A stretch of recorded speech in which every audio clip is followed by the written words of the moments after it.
let's say that you're in the situation where your avoidant ex has come back and you've been waiting for this moment. You've been hoping that this moment would come. And it puts you in a bit of a situation when you've done healing work, when you've kind of got used to the idea that they've gone. You start to feel very differently about the situation, but it can pull you right back. And then it begs the question, what do you do now? Do you take them back? Do you give them the time of day? Do you give them a second chance, a third chance, a fourth chance? This is what we're going to talk about in this video, and there's going to be some key things that you need to consider before you welcome this person back into your life again. So before I get into this video, I'd like to let you know that I've got my Heartbreak Healers, which is starting again on the 26th of June. That's when the doors are going to open for new members to join and sign up to a community of people who are healing, who want to be in a community of others, who really get it, who understand. Honestly, the conversations are like, oh, somebody gets it. Finally, I feel seen. I'm not on my own. This is how people feel after having the conversations, the weekly conversations in the Heartbreak Healers. It's a beautiful space of incredible healing and transformation.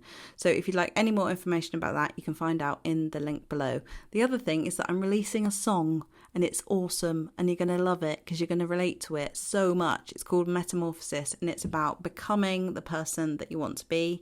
And I will send all the links to everyone, everywhere in the world on the 11th of July, which is when it's out.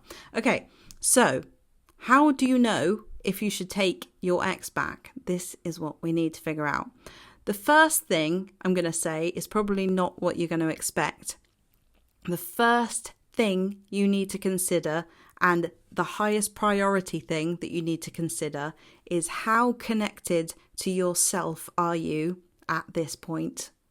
Because if you're not connected to yourself, if you're still longing, waiting, missing, wanting this person, you're disconnected from yourself. And when you're disconnected from yourself, it's a recipe for disaster in all relationships, because you put so much on them. You need them to be a certain way, and you can't see the wood through the trees because you're still dependent on them to do and say certain things for you to feel okay. So you have to ask yourself, how grounded do I feel? How okay do I feel? How calm do I feel? Am I generally having a good time in my life at the moment? Or is there something really missing? If that's the case, you have to be honest with yourself, and you have to understand that if you do go into this situation, building a connection with yourself is going to be still your highest priority. Even if a relationship was secure and this person hadn't been avoidant, your connection to yourself is going to dictate how the relationship goes, right? I'm not saying that it's all on you, because obviously this person is another person and is part of the chemistry and the equation that creates what you two are.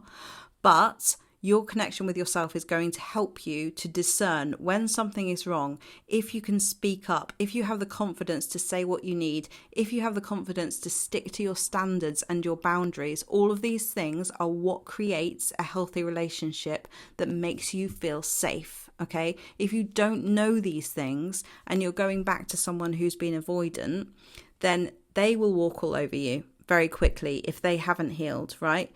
It's not their job to heal you. You have to be able to be in a place where you know what you need, what you want, be able to stick to it and set boundaries effectively. And if you're confident about doing that, then you can talk to this person. You can see where they're at, but don't rush in. This is the thing. When you're going back to someone who has previously hurt you, the last thing you want to do is rush. It can be really compelling to be like, oh my God, they're back, thank God. Thank God they're back. And now I'm just going to fall right back into the old patterns that got me exactly where I am today, right? You have to be cautious, and you have to, for a while, be in observer mode of the way that this person is showing up. Because at the beginning, someone who's avoidant can come back and they can say all the right things, but words are cheap at the end of the day. And you have to remember this. Words are very nice and they feel very nice. And someone can say the perfect things that you need to hear. But until you've witnessed them embodying it and living it over a period of time, your nervous system will always be hypervigilant. And that's why you need to go gently into these situations. The other thing to consider is what they've said in the first place. Is it, hey, what's up? Is it this random insignificant memory or request or something that doesn't actually speak to you directly? Because sometimes when you get those messages, it's a bit like, what? Hello? Have you forgotten what happened? And now do I have to gaslight myself into just talking to you because you've just said hello? It's like, here's a crumb. That's all I'm going to give you. Are you going to take it? And very often we're like, yes, I'll take it. When really we have to be honest with ourselves. If you really want to go forward with this person, you need acknowledgement. Acknowledgement of the hurt. Without the acknowledgement and the true accountability, you will feel like you're being gaslit. You will feel like you're gaslighting yourself. You will feel small. You will feel like this person hasn't fully seen you. And you will be kind of feeling in the energy of begging for whatever it is that they give you, which might be nice words sometimes, which might be a bit of flirting here and there, which might be, I want to be with you again. But if they haven't acknowledged what happened and how you might have felt, this person has not reflected. They have not reached their own rock bottom. And until really these people reach a place of deep hurt and loss and rock bottom, they're not inspired to change. And also, don't be offended if their inspiration for change wasn't you, because quite often it takes many things to happen before someone will go, oh my God, it's me, you know?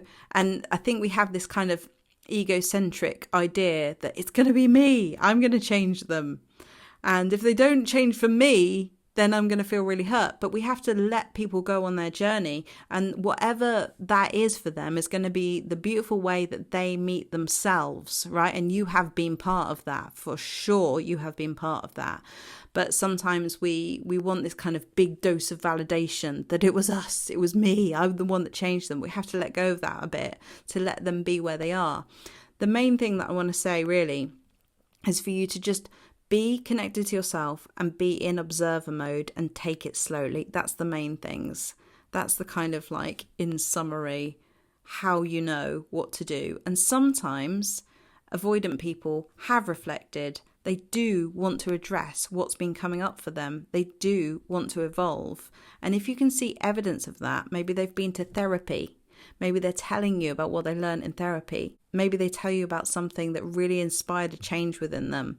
They tell you about how they want to show up differently. You really do just need real accountability. Otherwise, your nervous system will say no. Even if you want to say yes, even if your heart desperately wants to say yes, your body will say, oh, I'm not safe. I don't know if I can trust this. Let's say you've watched this video and you think, I don't care, I'm going back anyway because I want to. That's fine, because that's your journey. That's your specific journey.